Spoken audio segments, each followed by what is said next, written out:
നമ്മുടെ BNS section 198 മുതൽ 205 വരെ പബ്ലിക് സർവൻസുമായി ബന്ധപ്പെട്ട കുറ്റകൃത്യങ്ങളെ പറ്റിയാണ് പറയുന്നത്. അപ്പോൾ അതിൽ ഏറ്റവും പ്രധാനപ്പെട്ട ഒരു സെക്ഷനാണ് section 200, punishment for non treatment of victim. ആ പേരിൽ നിന്ന് തന്നെ നമുക്ക് മനസ്സിലാക്കാൻ പറ്റും അല്ലേ. അപ്പോൾ punishment for non treatment of victim എന്നുള്ളതാണ് സെക്ഷൻ 200 പറയുന്നത്. ഇത് പ്രകാരം എന്താണ് പറയുന്നത്? നമ്മുടെ ഗവൺമെന്റ് ഹോസ്പിറ്റലിലോ അല്ലെങ്കിൽ ഒരു പ്രൈവറ്റ് ഹോസ്പിറ്റലിലോ ഡ്യൂട്ടി ചാർജിൽ ഉണ്ടായിരിക്കുന്ന ഉദ്യോഗസ്ഥൻ BNSS സെക്ഷൻ 397 പ്രകാരം പറഞ്ഞിരിക്കുന്ന വ്യവസ്ഥകൾ ലംഘിക്കുകയാണെങ്കിൽ സെക്ഷൻ 200 പ്രകാരം പണിഷ്മെന്റ് കിട്ടും. 1 വർഷം വരെ ആകാവുന്ന തടവോ പിഴയോ അല്ലെങ്കിൽ ഇവ രണ്ടും ഒരുമിച്ചുമാണ് കിട്ടുന്നത്.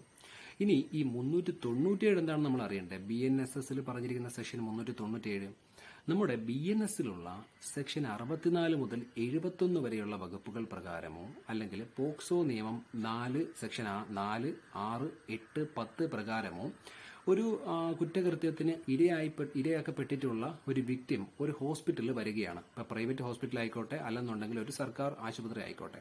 അപ്പൊ അങ്ങനെ വരുന്ന ഒരു വിക്ടിമിന് എന്താണ് പ്രഥമ ശുശ്രൂഷ സൗജന്യമായിട്ട് കൊടുക്കണം. അതുകൂടാതെ ഈ ഡ്യൂട്ടി ചാർജിലുള്ള ഉദ്യോഗസ്ഥൻ ഈ വിവരം ഉടൻ തന്നെ എന്ത് ചെയ്യണം? അടുത്തുള്ള പോലീസ് സ്റ്റേഷനിൽ റിപ്പോർട്ട് ചെയ്യുകയും വേണം.